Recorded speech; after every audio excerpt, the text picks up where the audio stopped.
नमस्कार मित्रों, मैं शरद त्रिपाठी आपके अपने ऑनलाइन एजुकेशन चैनल शरद एजुकेशन वाला पर आपका स्वागत करता हूं। जैसा कि आपको पता है कि 28-29 अक्टूबर को यूपी SSSC के द्वारा पीईटी का एग्ज़ाम कंडक्ट कराना सुनिश्चित हुआ है और उसके बाद विभिन्न प्रतियोगी परीक्षाओं में जो है आपका हिंदी जो है पूछा जाता है। जैसे आप बंदरोगा का पेपर देने जाएंगे या कोई भी जूनियर असिस्टेंट का पेपर या लेखपाल का कोई भी आप पेपर देने जाएंगे तो उसमें हिंदी जो है एक महत्वपूर्ण भूमिका अदा करती है जो है।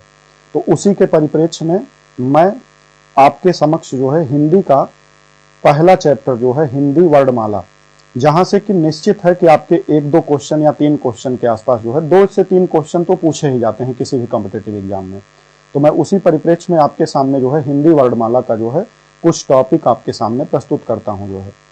तो जैसा कि आप जानते ही होंगे कि हिंदी वर्णमाला में सबसे पहला टॉपिक मैं आपके सामने अगर रखूं तो इसका सबसे पहला टॉपिक है कि वर्ण, ध्वनि और अक्षर, ये तीनों ही शब्द आपको जो है देखने में भले सिमिलर लग रहे हैं लेकिन इनमें कुछ डिफरेंसेस होते हैं जो है। जैसा कि हम बात करें ध्वनि, तो देखिएगा ध्वनि जो होती है ये भाषा की सबसे छोटी जो है मौखिक इकाई होती है। मौखिक इकाई का मतलब क्या है? जब लिपि का निर्माण नहीं हुआ था, जैसे कोई भी चीज जब श्रुति आधारित होती थी, जैसे आपको पता होगा कि जब पहले कोई चीज रामायण या महाभारत कोई भी चीज होता था तो ये श्रुति संहिता इसको कहा जाता था, अर्थात ये सुनकर केवल जो है अगली पीढ़ी में ट्रांसफर होता था जो है। तो जब लिपियों का निर्माण नहीं हुआ था तो केवल ध्वनियों के माध्यम से ही जो है हम करते थे अपने बातचीत को जो है। तो ध्वनि क्या होती है? भाषा की सबसे छोटी मौखिक इकाई होती है। इसका मतलब है अभी इसे किसी लिपि जो है लिपिबद्ध नहीं किया गया है, यानी इसमें अभी लिपि का निर्माण नहीं हुआ था उस समय। तो हम देखें ध्वनि की परिभाषा क्या है? भाषा की सबसे छोटी मौखिक इकाई है। तो कई बार क्वेश्चन में डायरेक्टली ऐसे आ भी जाता है जो है कि ध्वनि किसे कहते हैं और 4 ऑप्शन दिए रहते हैं। तो उसमें आप देखेंगे तो इसका यही ऑप्शन सही जाता है कि भाषा की ये सबसे छोटी मौखिक इकाई होती है। इसके बाद बात आती है कि जब हमें लिखने की आवश्यकता पड़ने लगी, क्योंकि श्रुति आधारित हम कितना सुनकर याद करेंगे। तो जैसे मान लीजिए कि हमको किसी ध्वनि को जो है लिपिबद्ध करना है, जैसे मैंने का बोला आपसे और अभी लिखा नहीं गया है, तो ये जो का है ये आपकी ध्वनि है जो है। तो मान लीजिए हमने का बोला लेकिन लिखा नहीं, तो ये ध्वनि है। और जब हम इसी का को जो है लिपिबद्ध करके लिख देंगे जो है कॉपी में, तो यही आपका क्या हो जाएगा? वर्ण हो जाएगा। तो वर्ण की परिभाषा क्या हो जाएगी? ये भाषा की सबसे छोटी लिखित इकाई होती है। अर्थात अगर हम दोनों में अंतर देखें ध्वनि और वर्ण में, तो ध्वनि जो है वो भाषा की सबसे छोटी मौखिक इकाई होती है, जबकि जो वर्ण होता है ये भाषा की सबसे छोटी लिखित इकाई होती है। अब हम एक एग्जाम्पल के माध्यम से दोनों में अंतर समझते हैं। जैसे मान लीजिए हमने बोला का, तो हमने बोला और आपने सुना, लेकिन अभी इसे लिखा नहीं गया है, तो ये ध्वनि है, यानी एक साउंड है कि हमने का बोला आपने सुना, तो ये मौखिक इकाई है। तो ये भाषा की सबसे छोटी मौखिक इकाई ध्वनि हो गई का।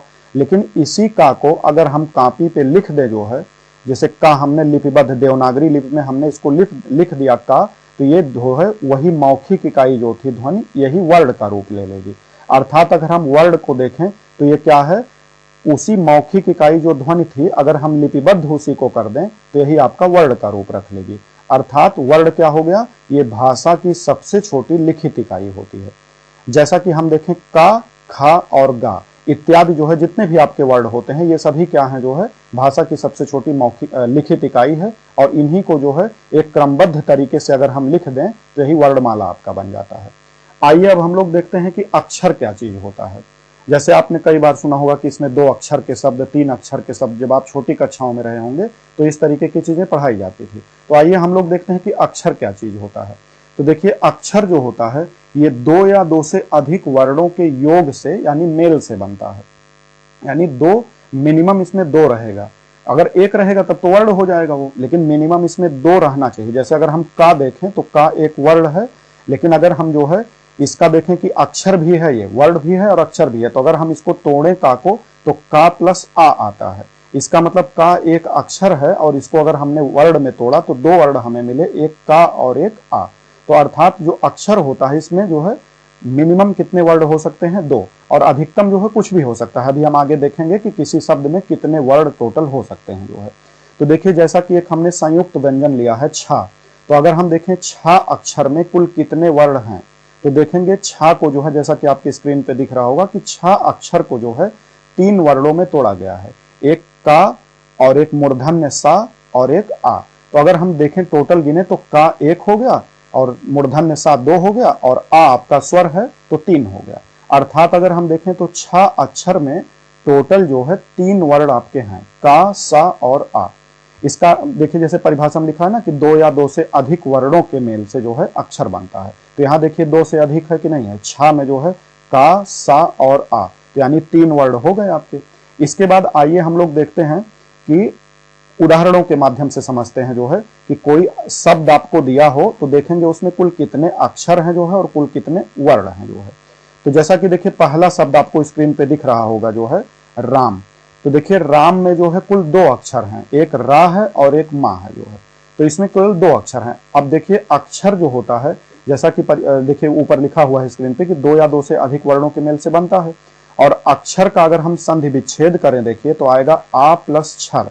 तो इसमें देखिएगा आ का मतलब जब ये आ उपसर्ग के रूप में कहीं पर आता है तो आ जो है वो नकारात्मक भाव देता है, यानी नहीं का भाव देता है। और क्षर का मतलब होता है क्षरित होना, अर्थात अक्षर जो होता है उसे और अधिक क्षरित नहीं किया जा सकता है जो है। तो अगर हम राम में देखें तो टोटल कितने अक्षर हैं, 2, एक रा है और एक मा है। अब आइए हम लोग देखते हैं क्योंकि एग्जाम में जो है ज्यादातर वर्ण विच्छेद पूछे जाते हैं, तो आइए हम लोग देखते हैं कि राम में कुल कितने वर्ण हैं। तो देखिए राम में जो है एक आपका देखिए रा वर्ण हो गया, रा में जो है आ, बड़ा आ की मात्रा लगी है तो इसलिए हम रा हलंत लिखकर फिर आ लिखे हैं। फिर इसके बाद देखिएगा मा हलंत और फिर आ। तो अगर हम टोटल गिने जो है तो राम में कुल कितने वर्ण हैं, तो देखिए 1 2 3 4, अर्थात हम देखें तो राम में कुल कितने वर्ण हो गए जो है 4। लेकिन अक्षर अगर हम देखें तो केवल 2 हैं अक्षर इसमें, रा और मा। इसके बाद आइए हम देखते हैं नेक्स्ट जो है शब्द दिया है, ये एग्जाम में आया हुआ प्रश्न है अंत्याक्षरी। तो सबसे पहले तो देखिए ये वर्तनी शुद्धि या शुद्धि में भी कई बार एग्जाम में पूछा गया है कि अंत्याक्षरी कैसे लिखा जाता है। तो देखिए अंत्याक्षरी आपकी स्क्रीन पर दिख रहा होगा, इस प्रकार से ये शुद्ध लिखा गया है जो है। तो अगर हम देखें कि अंत्याक्षरी में कुल कितने अक्षर हैं और कुल कितने वर्ण हैं, तो आपके एग्जाम में जो है वर्ण विच्छेद करने के लिए आता है। तो देखिए अंत्याक्षरी में कुल कितने अक्षर हैं, तो जैसा कि आपके स्क्रीन पर दिख रहा होगा देखिए आ प्लस आधा ना प्लस आधा ता या छा और री। तो अगर हम टोटल गिने जो है तो कुल कितने अक्षर आपको दिखेंगे, तो देखिए एक आपका आ हो गया, लेकिन ना के नीचे देखिए हलंत लगा है, तो हलंत लगा है तो इसको हम आधा अक्षर गिनेंगे, इसको पूरा अक्षर नहीं गिनेंगे, ये आधा अक्षर है। तो ना देखिए आधा है, ता आधा है, तो आधा और आधा कितना हो गया 2।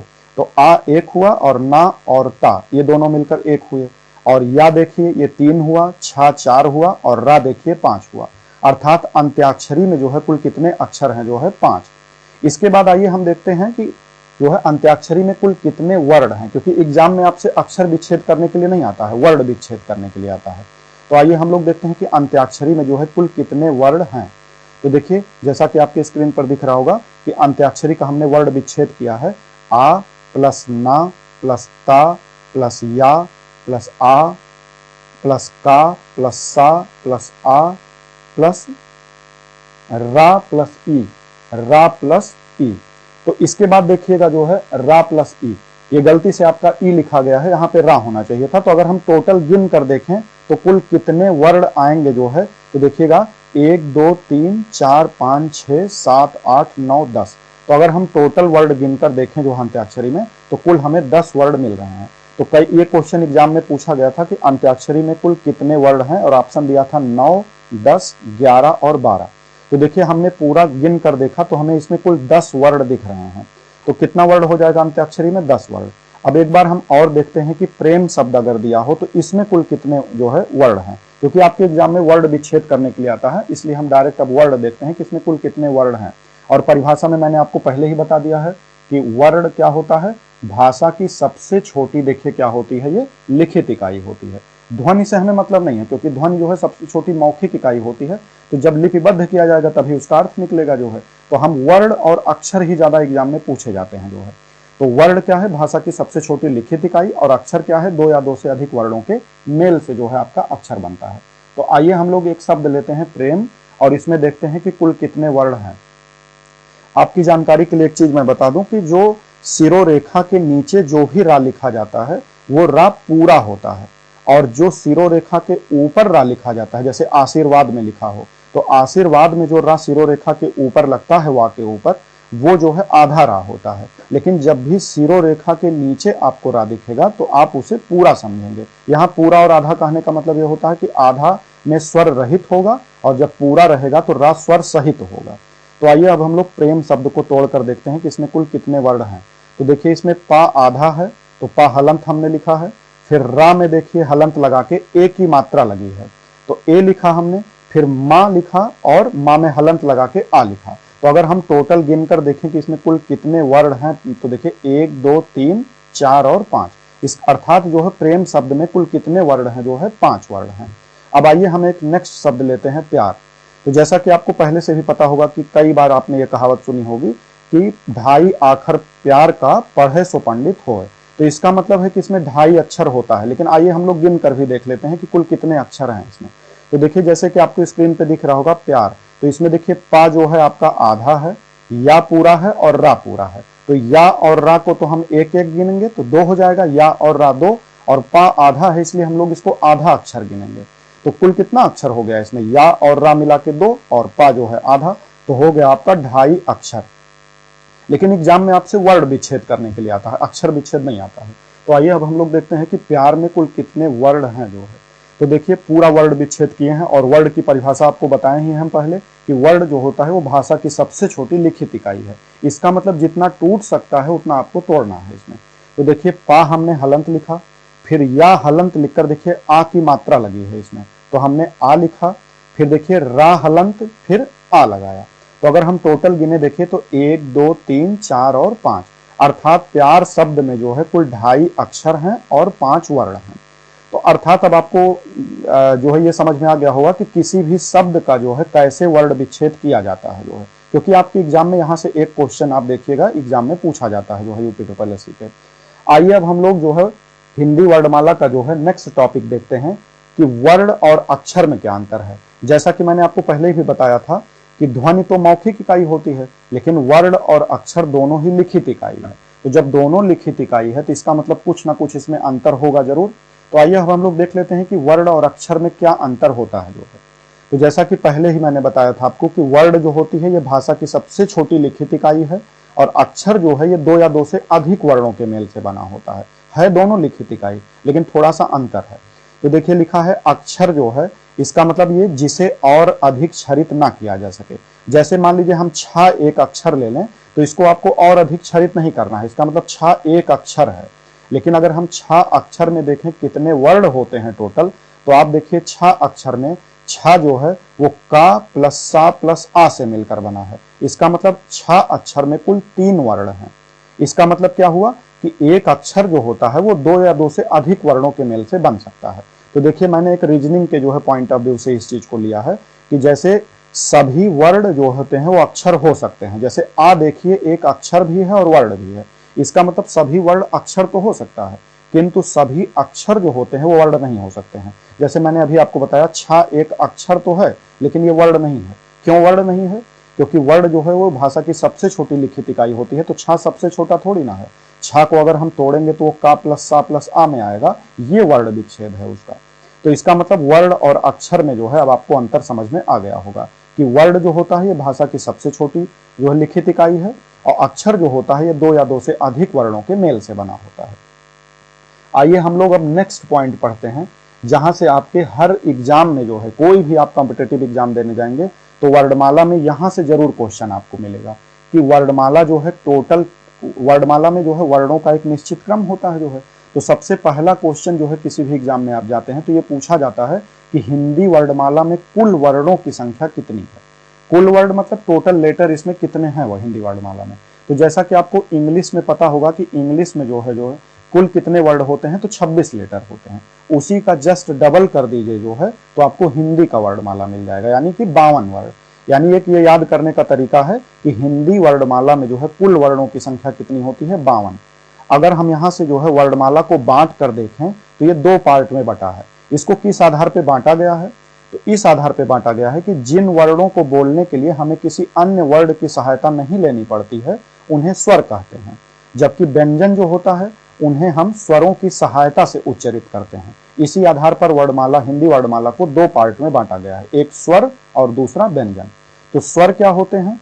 स्वर जो होते हैं इनके उच्चारण के लिए हमें किसी अन्य जो है वर्णों की आवश्यकता नहीं पड़ती है। इसका मतलब ये स्वतंत्र होते हैं, इनका उच्चारण स्वतंत्र रूप से किया जाता है। और जो व्यंजन होते हैं ये स्वतंत्र नहीं होते हैं। जैसे अगर हम देखें का, तो का एक व्यंजन है, लेकिन का में अगर हम जो है तोड़ कर देखें इसको वर्ण में, तो क प्लस आ में मिलकर ये बना है। इसका मतलब का जो है ये व्यंजन है जो है, और आ जो है इसमें स्वर मिला हुआ है। इसका मतलब व्यंजनों को बोलने के लिए हमें स्वरों की सहायता लेनी पड़ती है, लेकिन स्वर को बोलने के लिए हमें किसी भी चीज की सहायता नहीं लेनी पड़ती है।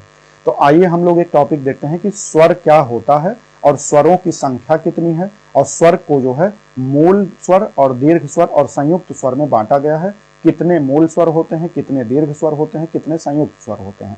एग्जाम में आपके जो है संख्या से भी क्वेश्चन आते हैं जो है कि कितनी संख्या होती है। तो सबसे पहला क्वेश्चन तो यही है कि स्वरों की कुल संख्या कितनी होती है। तो जैसा कि आपकी स्क्रीन पर दिख रहा होगा कि स्वरों की कुल संख्या जो है 11 होती है। तो आइए अब हम लोग स्वर को जो है बांट कर देखते हैं। तो देखिए स्वर 3 पार्ट में आपका बटा हुआ है। एक आपका है मूल या परंपरागत स्वर। ये मूल और परंपरागत कहने का मतलब ये है कि मूल स्वर का तात्पर्य यह होता है कि ये किसी भी अन्य स्वर से जो है मिलकर नहीं बने हैं, ये मूल रूप में है। जैसे कि अपने मूल रूप में पाए जाते हैं, इन्हें किसी अन्य स्वरों की सहायता या अन्य स्वर से ये मिलकर नहीं बने हैं, ये स्वतंत्र हैं। देखिएगा जैसे मूल स्वर है आपका 4, कौन कौन से हैं? आ, ई, उ और री। ये 4 स्वर आपके ऐसे हैं जो मूल या परंपरागत हैं जो है। लेकिन आप देखिएगा दीर्घ स्वर, आपके एक बार यूपी SSS के वीडियो के एग्जाम में एक क्वेश्चन आया हुआ था कि दीर्घ स्वरों की संख्या कुल कितनी होती है, और ऑप्शन में दिया था 4, 3, 7 और 11। तो देखिए 11 जो है कुछ लोग लगा दिए थे, कुछ लोग 7, लेकिन 7 नहीं होता है, क्योंकि मूल दीर्घ स्वर की संख्या जो होती है वो टोटल 3 होती है। कारण क्या है उसका 3 होने का?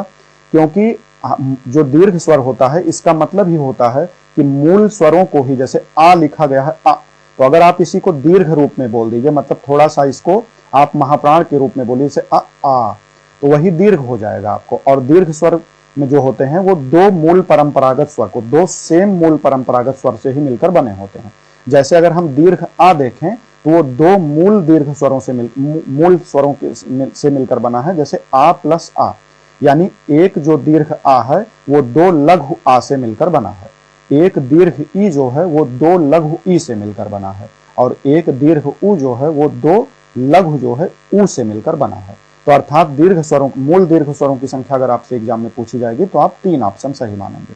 इसके बाद आइए हम देखते हैं कि संयुक्त स्वरों की संख्या टोटल कितनी होती है और क्या होते हैं संयुक्त स्वर। तो सबसे पहले हम ये जानेंगे कि संयुक्त स्वर क्या होते हैं। तो देखिए 2 मूल स्वरों को, 2 भिन्न मूल स्वरों को, 2 सेम नहीं होना चाहिए, क्योंकि 2 सेम रहेगा तो दीर्घ स्वर हो जाएगा। तो 2 भिन्न मूल स्वरों से मिलकर जो है एक संयुक्त स्वर का निर्माण होता है।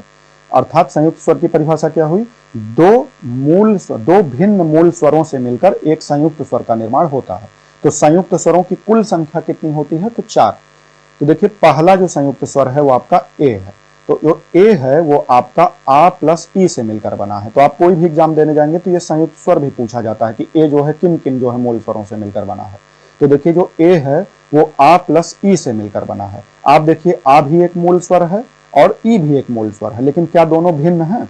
हाँ, बिल्कुल भिन्न है। तो इसीलिए ये जो भिन्न है, इसीलिए इसका नाम संयुक्त स्वर पड़ा है। अगर ये दोनों सेम होते, जैसे देखिए अभी दीर्घ स्वर में हम आपको बता रहे थे कि दीर्घ आ जो होता है वो 2 लघु आ से मिलकर बना होता है, यानी यहाँ पे सेम मूल स्वर होते हैं दीर्घ स्वर में। और संयुक्त स्वर में क्या होते हैं? 2 विभिन्न होते हैं, मतलब 2 भिन्न भिन्न मूल स्वर होते हैं। जैसे ए में आप देखिए आ प्लस ई से मिलकर बना है। दूसरा संयुक्त स्वर हम लोग देखेंगे आई। तो जो आई होता है वो आ प्लस ए से मिलकर बना है, यानी जो आई है आपका वो आ प्लस ए से मिलकर बना है। हम लोग नेक्स्ट जो है संयुक्त स्वर देखते हैं ओ। ओ जो है आपका आ प्लस उ से मिलकर बना है। देखिए ये भी दोनों भिन्न भिन्न है, आ और उ। तो आ भी एक जो है मूल स्वर है और उ भी मूल स्वर है। तो दोनों को अगर हम मिक्स करेंगे, आपस में मिश्रित करेंगे, तो हमें एक संयुक्त स्वर प्राप्त होगा और उसका नाम क्या है? ओ। इसके बाद हम लोग देखिए नेक्स्ट संयुक्त स्वर देखते हैं औ। तो औ जो है आपका वो आ प्लस ओ से मिलकर बना है। अर्थात इस प्रकार आज हमने देखा कि ध्वनि, वर्ण और अक्षर में क्या अंतर होता है। हमने पहला टॉपिक आज वर्णमाला का देखा, ध्वनि, वर्ण और अक्षर में क्या अंतर होता है। तो जैसा कि मैं आपको समराइज में एक बार बता देता हूं कि ध्वनि जो होता है वो भाषा की सबसे छोटी मौखिक इकाई है, यानी अभी इसको लिपिबद्ध नहीं किया गया है।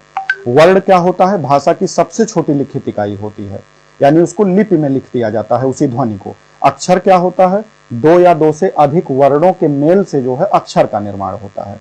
इसके बाद देखिए, मैंने आपको कई सारे उदाहरणों के माध्यम से जो है वर्णों का विच्छेद आपको पढ़ाया।